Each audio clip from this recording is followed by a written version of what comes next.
This is one of the most dangerous patterns in fat loss. You cut carbs, the scale drops 5 pounds in 1 week. You feel leaner, less bloated, and more in control. This is finally working, you think. Then week 3 arrives, the scale slows, man. Week 4, it barely moves. Week 5, nothing. Week 6, nothing. And all of a sudden, the diet that actually felt like magic now feels like failure, right? But here's the news, bro. The problem was not that cutting carbs stopped working. The problem is what cutting carbs taught you to trust in the first place, okay? So today, we will explore why low-carb diets appear to work so dramatically at first, what is actually happening inside your body, why progress inevitably slows, why that slowdown destroys trust in the process, and the honest truth about what actually governs long-term fat loss. So let's get right into it. Point number 1. Why low-carb diets appear to work, and why that is both real and misleading. So let me start by giving the low-carb diets their honest and fair hearing, because the initial results are real, man. And I'm not here to attack these approaches, don't get me wrong.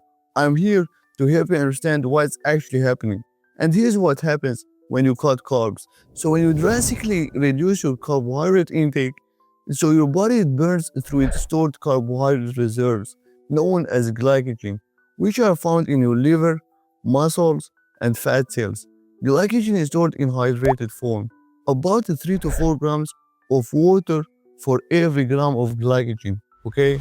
So a well-nourished adult stores 4 to 500 grams of glycogen in their body. So when you cut carbs drastically, those glycogen stores get depleted rapidly, man. And total body weight can decrease by 1 to 2 kilograms due to the loss of glycogen and water bound, alright? And this usually happens in the first few days, alright? And here's why this creates immediate trust, man, okay? You step on the scale after 3 days of cutting carbs and the scale is already down 2 to 4 pounds, okay? And your stomach appears flatter and less bloated. This is real. This is not a trick, bro, okay? But this is not primarily fat loss. It's actually water and glycogen depletion. And here's where the problem begins, man. You just learned to trust rapid scale movements as evidence that the process is working, okay? But the initial dramatic weight loss is absolutely not the same mechanism as the long-term fat loss, okay? So when people don't understand this distinction, they actually stop the moment that rapid loss stops. And this brings me to point number 2. Why progress inevitably slows, the metabolic reality. And here's what actually happens after that rapid drop, okay? And here's exactly where the fear creeps in for most people. Once your glycogen stores are depleted, they cannot keep depleting because they have already lost the water weight. And now, any further weight loss has to come from fat loss or from muscle mass, if you are not careful, of course. But here's the catch though. Your body desperately wants to restore all of those lost glycogen stores, man. Even if you stay low carb, your body slowly adapts by becoming more efficient at producing glucose through a process called gluconeogenesis. That's a process that produces glucose from non-carb sources, okay? So this means the water weight comes slowly and subtly, even if you are still in a calorie deficit. The scale slows or stalls or even ticks upward slightly despite your continued adherence, which gets you into the metabolic adaptation state. Your body adapts and it becomes more efficient, man. It reduces energy expenditure by burning fewer calories at rest and even during activity. You feel more tired. Training feels harder. Daily movement decreases unconsciously. And all of this reduces your total energy expenditure, further slowing fat loss. And here's where it falls apart, man. You were losing 4 to 5 pounds per week initially, and now you are losing only half a pound per week, or even nothing for 2 weeks straight. That means the diet did not stop working. The initial mechanism, which is glycogen and water loss, is complete. And now fat loss is happening at its normal and slower pace, man. But you don't know that. What you just know is that the results you trusted are now vanished. So you panic. You cut carbs even lower. You eat less. You add more cardio. And eventually you quit. Why? Because the process you trusted are no longer producing the results that actually build that trust in the first place. And this is the predictable outcome of misunderstanding the initial weight loss, okay? And you can understand the stages of fat loss more clearly in this video. Point number 3, the sustainability problem. Here is the truth that needs to be said clearly, man. Low-carb diets are extremely hard to sustain for most people. Not because of willpower, not because of discipline, but because of biology and psychology working against adherence, man. So in terms of biology, what we actually get is a weight loss diet that actually helps us lose water weight in the beginning and force us to eat a little bit of our body preferred source of food, which is carbohydrate, resulting in weight loss. And the main reason I don't really like and never recommend low-carb diets is not because I don't like it or you are weak or something, but because glycogen is your body preferred fuel source for physical activity, brain functions, and metabolic processes. And here's the rebound effect is so real, man. What essentially happens when you eventually reintroduce carbs into your routine, and most people do, what happens is that you see a rapid regain of bound water coming back, man. So when you eat a normal meal with carbs, your glycogen stores refill. The water comes crushing back, man. The scale jumps 3 to 5 pounds in 2 days. And now you feel like you have ruined everything. You have failed. The diet you trusted turned on you the moment you stepped outside its boundaries, okay? And research consistently shows that adherence, not your diet type, is what exactly determines long-term success, man. So you can have the perfect diet in the world, but if you can't sustain it for 6, 12, 18 months, it does not really matter, man. And remember, productive suffering builds character. Unnecessary suffering just builds resentment, okay? And cutting carbs creates unnecessary suffering that for most people does not even need to exist, man. You can achieve the same exact long-term fat loss while including carbohydrates in your diet, if you understand the underlying mechanism driving results. Which brings me to point number 4. What actually governs fat loss? Calories govern fat loss. Consistency governs long-term results. Carbs are irrelevant to both. Long-term fat loss requires one major principle, man. Maintaining a calorie deficit, okay? Not keto alone. And research shows that a daily calorie deficit of 3 to 500 calories, which equates to losing around 1 pound weekly. And this is the recommended weight loss target for long-term success. This is the law. Not low carbs, not keto, not any specific macronutrient ratio, man. The law of a calorie deficit sustained over time is what actually produces fat loss. Bottom line.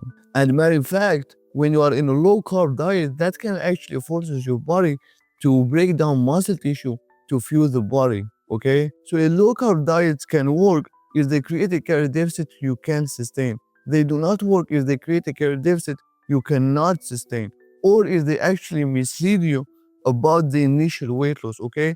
So I've said this before, and I'm gonna say it once again, man. Diets are tools. Calories are the law.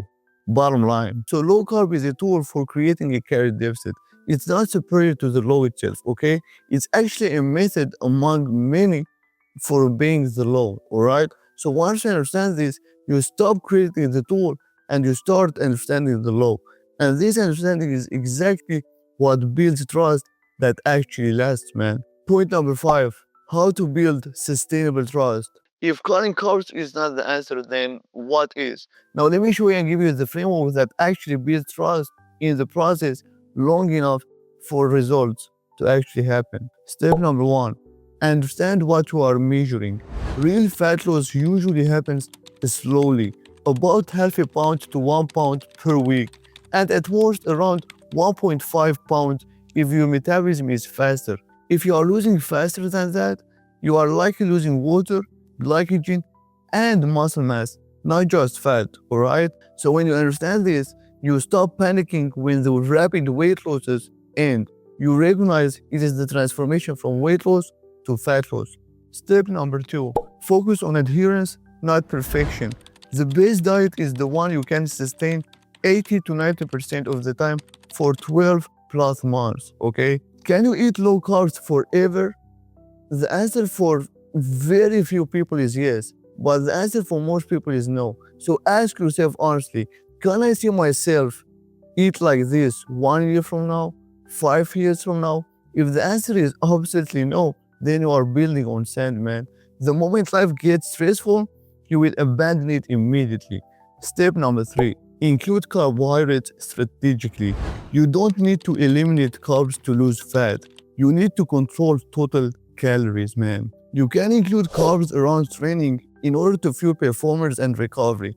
Prioritize whole food carb sources like rice, potatoes, oats, fruit, and allow flexibility for carbs you actually enjoy. So when you don't eat adequate amount of carbs, you deplete your glycogen.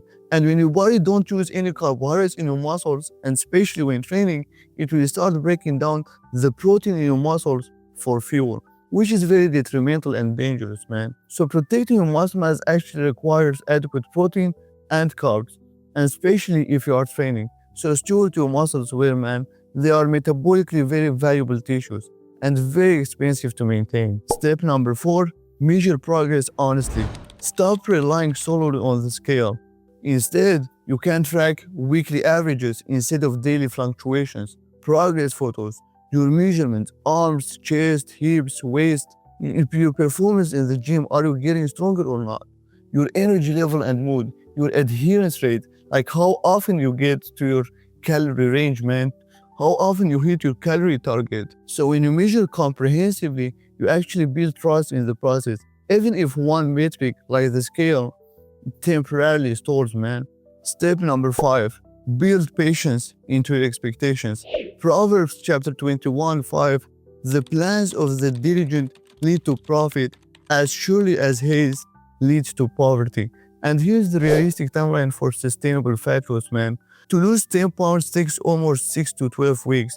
To lose 20 pounds takes almost 20 weeks. To lose 30 pounds takes almost 30 plus weeks. This transformation of losing 40 pounds you see right here took me about 8 months. Almost 35 weeks, man. So these timers actually assume 0.5 to 1.5 pounds lost in 1 week, okay? With plateaus, diet breaks, and life happening along the way, man. So when you accept this timeline up front, you don't panic at week 8 when the progress feels kind of slow, man. You just know exactly that you are on track and you are exactly where you are supposed to be. And now, let me just conclude this with the 5 takeaways, man. Number 1, initial losses are mostly water. Don't let them create false expectations. Number 2, process slows after glycogen depletion because the water loss mechanism is complete. This is normal, not failure. Number 3, sustainability matters more than speed. Choose an approach you can actually maintain for months and even years. Number 4, calories are the low. Low carb is just one tool for creating a deficit, and low carb diets are very difficult to sustain long term for most people. Number 5, trust the process long enough. Calories govern fat loss, and consistency governs long-term results. And here's my signature message to you, man. Successful fat loss does not come from removing entire food groups. It comes from building a process you can trust and maintain long enough for results to actually happen. So you clearly don't need to cut carbs to lose fat. You just need to create a calorie deficit long enough and sustain it to see fat loss results, man. And how you create that deficit with low carbs or moderate carbs matters far less than if you actually can sustain it. And if this video actually helped you understand how and why cutting carbs often backfires and what actually governs long-term fat loss, I'll be so grateful if you like the video and subscribe to the channel, man. And if you want to understand the best strategy for fat loss, the video right here will be your next natural step, man. Thanks for watching, and I'll see you in the next one. Until the next one, take care, everybody. Bye-bye.